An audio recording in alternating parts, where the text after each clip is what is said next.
es como si no hubiera sido. Nuestro rico sabor lo puedes encontrar en todas las pescaderías de Culiacán. Realiza tus pedidos al 6672-230302. Salsa El Carelli, la mejor para tus botanas y mariscos.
Amigos de Alto Rating, soy Javier Armenta y ya está con nosotros Laura del Carmen González Bon, quien es la directora del Instituto Sinaloense de las Mujeres. Bienvenida, ¿cómo estás? Muy bien Javier, muy bien a todas y a todos, muy bien. Pues gracias por aceptar la invitación de manera rápida, hay que comentarlo con nuestro público y seguramente usted, si está en casa, ha tenido la misma situación y las mismas dudas que hoy vamos aquí a plantear. Primero que nada, en meses anteriores tuvimos algunas manifestaciones que se hicieron noticia en la misma búsqueda de la mujer por mejorar las condiciones aquí en México. Ha habido logros en nuestro país, pero pues normalmente como que los seguimos desconociendo, ¿no? Sí, claro que sí, fíjate, hoy precisamente en la mañana a las 11, los lunes, miércoles y viernes tenemos a través de la plataforma Telmex del instituto un espacio que se llama Mujeres en Línea, y nos hablaba una compañera activista joven para mí, pues no tiene más que 30 años, Natalia Reyes, y nos hablaba sobre las olas del feminismo desde que se inicia en el viejo continente, donde se inician todos los movimientos, pero a la par iba comparándolo con lo que tenía en Sinaloa y cómo se ha ido haciendo eco, a pesar de que hoy, bueno, las redes sociales y la globalización hacen de que cualquier movimiento, como ha sido ahora en la cuarta ola, que es en la que estamos, el Me Too, ya ves, hace 2 años y arrasó, y sigue, y han seguido otros movimientos, pero no deja de ser sorprendente cómo antaño, a pesar de las dificultades en la comunicación, también había ese intento de la mujer por tener los derechos iguales. ¿Iguales a quién? Pues al compañero, a los hombres. ¿Por qué? Porque veían las diferencias. Entonces sí se ha avanzado porque políticamente ya hay una igualdad sustantiva en la paridad, en la ley de paridad, pero también tenemos el voto de la mujer. Sencillamente... Que hace décadas no existía, ¿no? Pues en México ni siquiera tenemos 100 años con el voto, o sea, ni siquiera eso, tenemos 67 años, ¿no? Del voto. 65, yo ya quiero que sean más. Y también tenemos el tema de que hay equidad en las candidaturas, ¿no? Bueno, sí, se trabajó y se ha luchado, y te voy a decir que a veces decimos, bueno, ¿por qué en la participación política a veces como que se apuran más las mujeres en levantar la voz y exigir ese derecho? No es eso, sino que quienes estamos convencidas de que se requiere un mundo igualitario y una igualdad sustantiva, sabemos que si hay mujeres representantes en los puestos de decisión con esta visión de apertura y de igualdad, pues habrá más espacios y tendremos un mundo más parejo, el suelo parejo en todos los aspectos, porque aquí estamos hablando de que hay paridad, pero en la cuestión laboral todavía hay mucho retraso porque no se ha logrado que a igual trabajo, igual salario, es decir, un hombre y una mujer en una empresa, son pocas las empresas en que es el mismo salario para el mismo puesto siendo hombre o mujer. Que a mí me gustaría irme también con ese tema, que lo podamos desarrollar, pero antes yo te pediría, a favor, si pudiéramos hacer un recuento desde eso que mencionamos ahorita, porque todavía hay bastante desinformación, sobre todo aquellas personas que no tienen acceso a la misma por diferentes motivos. Desde que la mujer pudo conseguir tener el derecho a votar y ser votada. Sí, porque primero se votaba y no tenías derecho a ser votada. Y luego, que lo señalas. ¿Cuáles son esas? Porque hoy tenemos incluso hasta fiscalías especiales cuando se comete un delito, un feminicidio, ¿no? Es decir, ¿cuáles son esas que podamos enumerar aquí de manera breve como esos avances que sí ha tenido la lucha de la mujer? Pues mira, para empezar tenemos el Instituto Sinaloense de las Mujeres, una instancia que existe en Sinaloa, al igual que en otras entidades del país, y esto a la par, porque fue precisamente un compromiso que se pactó. Con la ONU, ¿no? Así es, sí. Así es. Entonces, que hubiera estas instancias donde se velara por los derechos de las mujeres. Y al principio eran estos institutos de las mujeres, y avanzaron en el mundo a ser institutos de igualdad. ¿Por qué? Porque ya entraron más cuestiones, más derechos de grupos minoritarios también, pero se tiene esta instancia. También se reconoció el feminicidio como delito, como tal, porque antes teníamos que una mujer aparecía muerta y se hacía la investigación y era un homicidio, y decían homicidio doloso, homicidio culposo. Después se vio que esa mujer había muerto por el solo hecho de ser mujer, a manos de alguien que era conocido. Entonces ya surgió el término feminicidio, que es un término muy mexicano, porque en otras partes se decía femicidio, y aquí es feminicidio, ¿no? Por un tema de la desventaja también, tal vez física, de la mujer con el hombre, ¿no? Y por la cercanía que podía tener en relación de parentesco. Pues mira, más que nada son situaciones en que ya entra mucho el machismo, cuando hablamos de la violencia que se va ejerciendo contra la mujer, hasta que llega a una violencia feminicida. La violencia no empieza con un golpe, empieza desde esos apoditos que no suenan bien para la mujer, ¿no? Porque una cosa es que en pareja te digan gordis, a que te digan gorda, ¿no? O sea, estás gorda, y cuestiones despectivas, entonces se empieza a menospreciar a la mujer y hacerla menos, entonces se le llama una violencia psicológica. De ahí muchas veces se sigue a lo que es la violencia patrimonial, es decir, esto es mío porque yo soy el hombre, la casa es mía, el carro es mío, entonces no los vas a utilizar. Todo eso, también la violencia económica, o sea, no te doy y tú ve cómo le haces, aunque vivan en lo mismo. Entonces ya vamos avanzando. Existe una medición para esta violencia donde pues lo más es la violencia feminicida, porque ya cuando le quitas la vida a una mujer pues no hay revés, ¿no? No hay reparación del daño, ¿no? No hay reparación. ¿Cómo vas a reparar? No le vas a devolver la vida a ningún ser humano, pero es en razón de ser mujer, lo decimos porque fue precisamente por toda esa violencia y esas situaciones que se ejercieron de parte de una pareja. Todavía hay luchas, todavía hay retos, todavía hay logros que deba de conseguir la mujer. Pues mira, aparte del tema que me decías laboral. Sí, para empezar, una vida libre de violencia, que logremos erradicar estas situaciones de violencia contra la mujer, de esa violencia en el hogar, de esa violencia feminicida. Eso es un logro que nos falta mucho y que desgraciadamente creíamos que estábamos más cerca, los grupos feministas, los grupos que luchamos por los derechos humanos de las mujeres, y esta pandemia nos vino a dar un revés y nos vino a decir no, todavía falta muchísimo, porque es algo que se ha detonado. Tú ves las estadísticas, las llamadas al 911, lo que son las denuncias que hay en las agencias del Ministerio Público, y las agencias que tienen más carpetas abiertas, más investigaciones por realizar, son las que tienen que ver con la violencia en la familia, la violencia a la mujer. O sea, bueno, esto es un punto muy importante que nos falta trabajar. Y una gran ventaja, supongo, que tengamos en Sinaloa el Instituto Sinaloense de las Mujeres, porque también cuando una mujer se siente agraviada puede ir en búsqueda de ustedes para algún tipo de asesoría o apoyo. Sí, en el instituto, igual que en las instancias de las mujeres, en los institutos de los 18 municipios que hay, ¿no? Próximamente van a ser 20, pero ahorita son 18.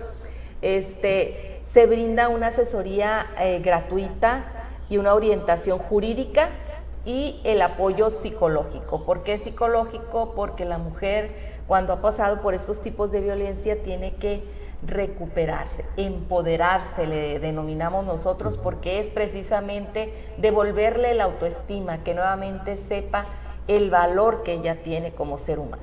Además de la página web, nuestras jóvenes mujeres que apenas están viendo el mundo y que obviamente desconocen mucho, donde se puedan contactar con ustedes, donde puedan tomar cursos, donde puedan acceder a capacitaciones. A través de las redes sociales, y te digo, lunes, miércoles y viernes tenemos estas capacitaciones en línea, que a través de nuestras redes y la página estamos informándoles quiénes van a estar. Hemos ponderado mucho. ¿Es abierto entonces? Es abierto, lo que es, ahí se publicita lo que va a ser el link, que ya ves que luego lo clican y ya están. Muy bien. Y hemos tratado de tener en este año muchos temas relacionados con esa recuperación de nuestra tranquilidad. ¿Por qué? Por lo que se vive, por la pandemia, por la violencia que viven en los hogares, el estrés. Fíjate que antes decíamos, las mujeres tenemos una doble jornada. Salimos a trabajar y llegamos a la casa a trabajar.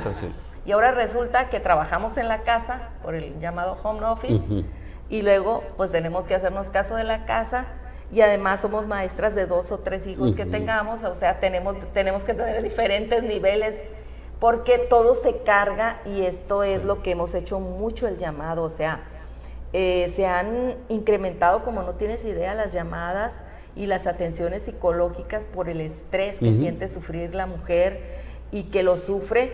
Y si dice, de parte de todos los de la casa, y no es que estén ejerciendo una violencia como tal, de un golpe, sino el dejar toda la tarea a una sola persona, es un hecho que violenta sus derechos, porque la dejas sin tiempo para sí misma. Y no solo la tarea, la responsabilidad, ¿no? Porque todo, prácticamente, o sea, la tarea de los hijos, la casa, el trabajo, y llega un momento en que no tienen tiempo para sí mismas. O sea, de sentar, disfrutar una tacita de café, no sé, a veces ese tiempo en que lees el periódico, lees una revista o ves tu programa favorito. Entonces... Y sobre todo entender también los que no somos mujeres, pero que contamos con una en casa o con dos, ¿no?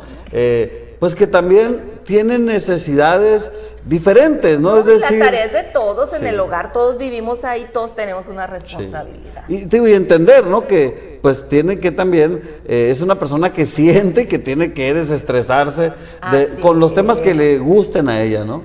Así es, desde, como te digo, disfrutar sencillamente, es más, hasta el recostarse.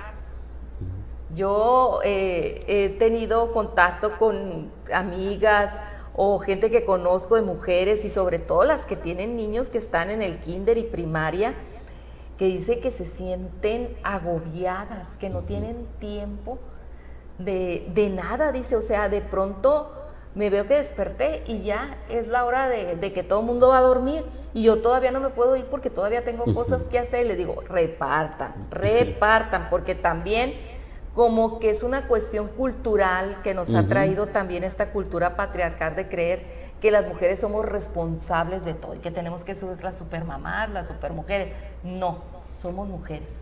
¿Sigue estando entonces en gran medida el machismo en nuestros hogares? Sigue estando, ¿cómo te diré? Es una cuestión de cultural. No es fácil desarraigarla ni decir me quito el chip y aquí están mis derechos y hoy me paro y que se pare tu esposo y te diga, hoy Javier, no hago nada, te toca a ti porque hay igualdad. No, o sea, no se trata de eso. Tenemos roles y creo que todas y todos tenemos que vivirlos en el respeto de los demás, el respeto del tiempo. Entonces, esa cultura, yo te digo, yo tengo 57 años, cumpliditos. Muy joven, sí. Y cuando a mí me educaban me decían, no, tiene que saber hacer las cosas porque luego después quién va a cocinar en tu casa, quién va a limpiar. Y yo decía, bueno, ¿y por qué yo todo? ¿Y por qué yo todo? Entonces, si yo ya me cuestionaba, imagínate las nuevas generaciones cómo se deben de cuestionar. Pero aún así, la ventaja es que sí ha habido avance. Sí tienen empezar, las mujeres más elementos. Tuvimos acceso a la educación, cosa que nuestras abuelas no la tuvieron. Por ejemplo, nuestras madres, no todas nuestras madres son profesionistas. Hablo de mi edad, ¿no? Ya alguien de 30 años, pues regularmente ya las mamás ya tienen una educación profesional. Pudiéramos decir que legalmente la mujer hoy tiene más elementos y gran parte de lo que ella tendría que solucionar también cae en su esfera, ¿no? Sí, porque ya tenemos el derecho de la propiedad.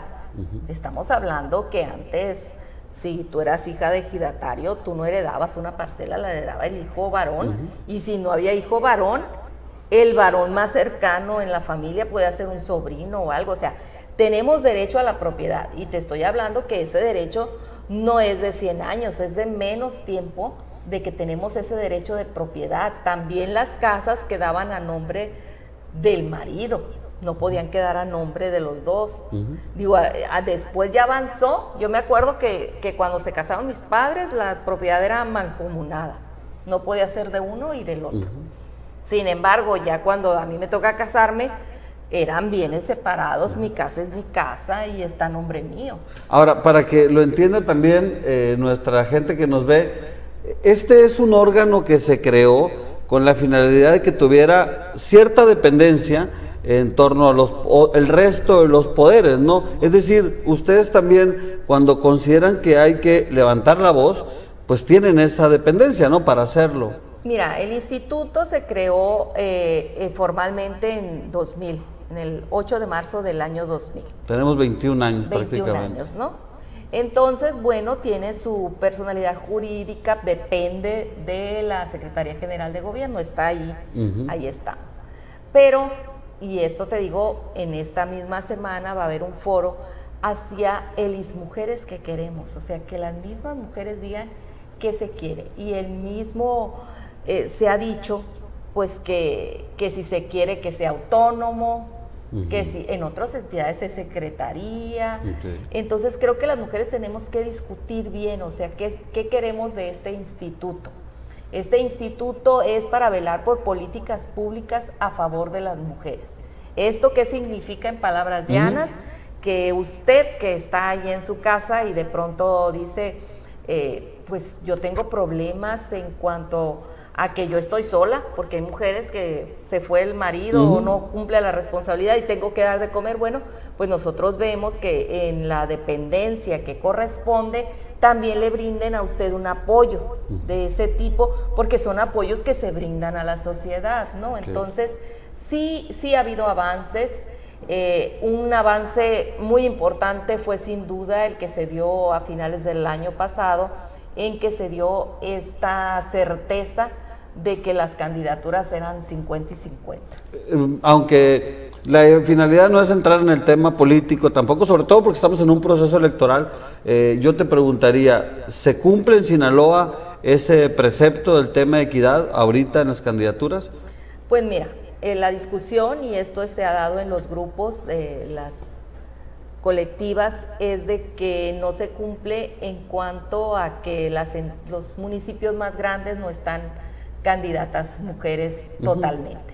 Hay algunas que sí, algunos partidos. Yo creo que ya eso va a ser una discusión que va a tener que corresponder a cuando finalice el proceso electoral, porque ahorita ya están de lleno en la campaña. Que yo creo que te invitaría, Laura, después del proceso electoral a platicar un poco más, porque ciertamente, como lo dices, en los municipios grandes no se ven las candidaturas de las mujeres, no se van... en todos los partidos, hay partidos que sí postularon mujeres, ¿no? Pero no todos. Sobre todo los que tienen mayores capacidad, oportunidad de ganar, no lo hicieron, ¿no? Y en los municipios pequeños ahí están como para cumplir la cuota, pero bueno, lo podemos platicar más adelante. Después y recordemos que en los tiempos actuales todo puede suceder, no podemos decir que unos tienen más posibilidades que otros, porque si nos vamos al 2018 no le dábamos posibilidades a muchos que llegaron. No, hay que recordar que aquí se aplicaba mucho el tema de las Juanitas, y es algo que ya hemos superado, ¿no? También ya en Sinaloa. desde el 2012 se superó, gracias a Dios, lo de las Juanitas. Para evitar el tema de las simulaciones. Gracias a los cambios, sobre todo legales, y a que se levantó la voz para que no se dieran, pero sigue existiendo la violencia política en razón de género, pero ya hoy reconocida precisamente como eso, como violencia política en razón de género y con una sanción correspondiente. Sin duda tenemos mucho que platicar aquí contigo, Laura, si tú lo permites. Yo te diría algún último mensaje de parte del instituto para nuestras sinaloenses. Pues mi mensaje sería que siempre levantemos la voz y sepamos que tenemos derecho a una vida libre de violencia. Eso es lo más importante. Las mujeres tenemos este derecho, al igual que los hombres, pero por desgracia y por esta cultura patriarcal hemos padecido más esta violencia. Entonces, ustedes que nos escuchan sepan, tienen derecho a vivir una vida libre de violencia. Ahí está el instituto que puede orientarlas, están las páginas, están todo lo que hoy se utiliza, las redes sociales, para que ustedes se informen, pero sobre todo para que sepan que ese es su derecho. Muy bien, pues te agradecemos que hayas estado con nosotros y queda abierta la invitación ya para desmenuzar y muchos temas más, ¿no? Sobre todo para que el más beneficiado sea nuestro público. Gracias y nos vemos en la próxima emisión de Alto Rating.